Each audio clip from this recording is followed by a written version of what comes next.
ನಮಸ್ಕಾರ ಎಲ್ರಿಗೂ, welcome to Shruti art and craft. ಹಾಗೆ ಎಲ್ಲರ ಮನೇಲೂ ಒಂದೊಂದು ಸಲ ಅನ್ನ ಜಾಸ್ತಿ ಮಾಡಿ ರಾತ್ರಿ ಹಾಗೆ ಉಳಿದೋಗ್ಬಿಟ್ಟಿರುತ್ತೆ. ಮತ್ತು ಬೆಳಗ್ಗೆ ಎದ್ದಾಗ ಅದನ್ನು ಏನು ಮಾಡಬೇಕು ಅಂತ ಗೊತ್ತಾಗೋದಿಲ್ಲ. ಅದೇ ಅನ್ನನ ಬಳಸಿಬಿಟ್ಟು ಒಂದು ಈಸಿಯಾಗಿರೋ ಹೆಲ್ತಿಯಾಗಿರೋ ಬ್ರೇಕ್ಫಾಸ್ಟ್ ರೆಸಿಪಿ ಹೇಗೆ ಮಾಡೋದು ಅಂತ ನಾನು ಇವತ್ತು ತೋರಿಸ್ತಾ ಇದ್ದೀನಿ. ಅನ್ನನ ಸ್ವಲ್ಪ ಮ್ಯಾಶ್ ಮಾಡ್ಕೊಂಡ್ಬಿಟ್ಟು ಅದಕ್ಕೆ ಅಕ್ಕಿ ಹಿಟ್ಟನ್ನು ಹಾಕ್ಕೊಳ್ಳಿ. ಎಷ್ಟು ಅಕ್ಕಿ ಹಿಟ್ಟು ಹಿಡಿಯುತ್ತೋ ಅಷ್ಟನ್ನು ಹಾಕ್ಕೊಳ್ಳಿ. ಅದಕ್ಕೆ ನಿಮಗೆ ಬೇಕಾದಂಥ ತರಕಾರಿ ಸೊಪ್ಪನ್ನು ಸೇರಿಸ್ಕೋಬೋದು. ನಾನಿಲ್ಲಿ ಈರುಳ್ಳಿ, ಕ್ಯಾಪ್ಸಿಕಮ್, ಕ್ಯಾರೆಟ್ ತುರಿ ಮತ್ತು ಸಬ್ಬಸಿಗೆ ಸೊಪ್ಪು, ಕರಿಬೇವು, ಕೊತ್ತಂಬರಿ ಸೊಪ್ಪು ಮತ್ತು ಉಪ್ಪು ಹಾಕ್ತಾಯಿದ್ದೀನಿ. ಇಲ್ಲಿ ನಿಮಗೆ ಬೇಕಿದ್ರೆ ಬೇರೆ ಸೊಪ್ಪು ಬೇಕಂದ್ರೂ ಹಾಕ್ಕೋಬೋದು. ಮೆಂತ್ಯ ಸೊಪ್ಪು ಸೇರಿಸ್ಕೋಬೋದು, ಇನ್ನು ಸೌತೆಕಾಯಿ ಯಾವ್ದು ಬೇಕಾದರೂ ಹಾಕ್ಕೊಂಡು ಮಾಡ್ಬೋದು.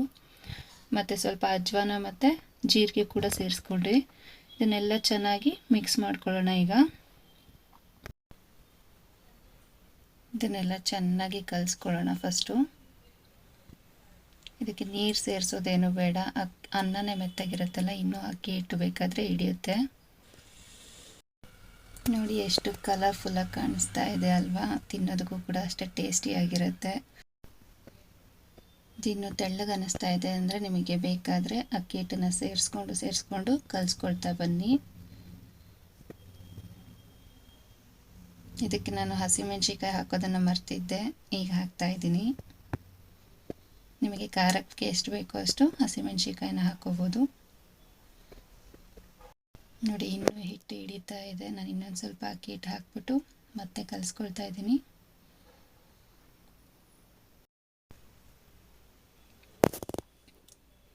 ನನ್ನ ವೀಡಿಯೋಸ್ ನಿಮಗೆಲ್ಲ ಇಷ್ಟ ಆಗ್ತಾ ಇದ್ದರೆ ಸಪೋರ್ಟ್ ಮಾಡಿ, ಲೈಕ್ ಮಾಡಿ, ಶೇರ್ ಮಾಡಿ, ಸಬ್ಸ್ಕ್ರೈಬ್ ಮಾಡಿ. ಮತ್ತು ರೆಸಿಪೀಸ್ ಎಲ್ಲ ಹೇಗಿರುತ್ತೆ ಅಂತ ಕಮೆಂಟ್ ಮಾಡಿ ತಿಳಿಸ್ತಾ ಇರಿ.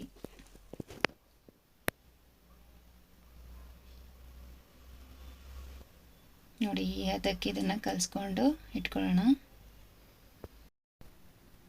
ನೀವು ಹೋಳಿಗೆ ಅಥವಾ ಒಬ್ಬಟ್ಟನ್ನ ಯಾವುದ್ರಲ್ಲಿ ಮಾಡ್ತೀರೋ ಅಥವಾ ಶೀಟ್ ಅಥವಾ ಏನಾದರೂ ಇರುತ್ತಲ್ವ, ಅದರಲ್ಲಿ ಬೇಕಿದ್ರೂ ಮಾಡ್ಕೋಬೋದು. ಇಲ್ಲಾಂದರೆ ನಾನು ಯಾವಾಗಲೂ ಪೇಪರ್ ಪ್ಲೇಟ್ನೇ ಯೂಸ್ ಮಾಡೋದು ತಾಲಿಪಟ್ ಮಾಡೋದಕ್ಕೆ. ಸೊ ಒಂದು ಪೇಪರ್ ಪ್ಲೇಟ್ಗೆ ಚೆನ್ನಾಗಿ ಎಣ್ಣೆ ಹಚ್ಕೊಂಡ್ಬಿಟ್ಟು ಅಕ್ಕಿ ಹಿಟ್ಟು ಕಲಸಿರೋದನ್ನು ಒಂದು ಉಂಡೆ ಎಷ್ಟು ಬೇಕೋ ಅಷ್ಟು ತೊಗೊಂಡು ಅದನ್ನು ಕೈಯಲ್ಲಿ ನೀಟಾಗಿ ರೌಂಡಾಗಿ ತಟ್ಕೊಳ್ತಾ ಬನ್ನಿ.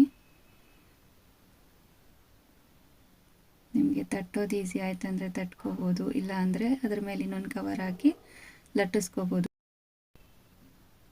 ಈ ಥರ ನೀಟಾಗಿ ರೌಂಡಾಗಿ ತಟ್ಕೊಳ್ತಾ ಬನ್ನಿ. ನಿಮಗೆ ದಪ್ಪ ಬೇಕಂದರೆ ದಪ್ಪ ಮಾಡ್ಕೊಳ್ಳಿ, ಇಲ್ಲಾಂದರೆ ತೆಳ್ಳಗೆ ಮಾಡ್ಕೊಳ್ಳಿ. ಇದನ್ನು ತಟ್ಕೋತಾನೆ ಹಾಗೆ ಹಂಚನ್ನ ಬಿಸಿಗೆ ಇಟ್ಕೊಂಡಿರಿ.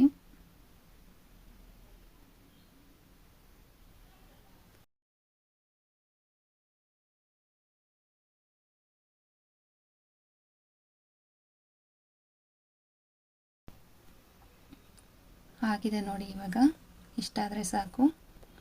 ಹಂಚು ಕೂಡ ಬಿಸಿಯಾಗಿದೆ. ಅದಕ್ಕೆ ಒಂದು ಚಮಚದಷ್ಟು ಎಣ್ಣೆ ಹಾಕ್ಕೊಳ್ತಾ ಇದ್ದೀನಿ. ಹಂಚು ಸುತ್ತ ಎಣ್ಣೆ ಹಾಕ್ಕೊಂಡು ತಾಲಿಪಟ್ಟನ್ನು ಅದ್ರ ಮೇಲೆ ಹಾಕ್ಕೊಳ್ಳೋಣ. ನೋಡಿ ನೀಟಾಗಿ ಬರುತ್ತೆ ಇದರಲ್ಲಾದರೆ. ನಿಮಗೆ ಮಾಡೋದಕ್ಕೂ ಕೂಡ ಈಸಿ ಆಗುತ್ತೆ. ಪೇಪರ್ ಪ್ಲೇಟ್ ಇದ್ದರೆ ಕೈಯಿಂದ ಎತ್ತಿ ಹಾಕೋದಕ್ಕೆ ಹೋದರೆ ಎಲ್ಲ ಕಟ್ಟಾಗೋದು ಅದೆಲ್ಲ ಆಗುತ್ತೆ. ಇದರಲ್ಲಾದರೆ ಹಾಗೆಯೇ ಹಂಚು ಮೇಲೆ ಹಾಕಿದ್ರೂ ಕೂಡ ಏನೂ ಆಗೋದಿಲ್ಲ, ಚೆನ್ನಾಗೂ ಕೂಡ ಬರುತ್ತೆ.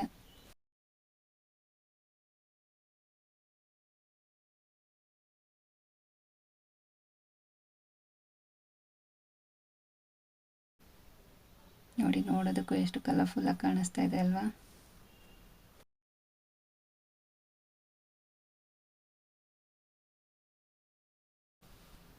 ಒಂದು 2-3 ನಿಮಿಷ ಇದನ್ನು ಚೆನ್ನಾಗಿ ಎರಡು ಕಡೆ ಬೇಯಿಸ್ಕೊಂಡ್ರೆ ಬಿಸಿ ಬಿಸಿ ಅಕ್ಕಿ ರೊಟ್ಟಿ ತಿನ್ನೋದಕ್ಕೆ ರೆಡಿ ಆಗುತ್ತೆ. ಬಿಸಿ ಇದ್ದಾಗಲೇ ಕೊಡಿ, ತುಂಬ ಇಷ್ಟಪಟ್ಟು ತಿಂತಾರೆ ಎಲ್ಲರೂ ಕೂಡ. ನಿಮ್ಗೆ ಇಷ್ಟವಾಗಿರೋ ಚಟ್ನಿ ಜೊತೆ ಇದನ್ನು ಸರ್ವ್ ಮಾಡ್ಬೋದು. ವಿಡಿಯೋ ಇಷ್ಟ ಆಗಿದರೆ ಲೈಕ್ ಮಾಡಿ. Thank you.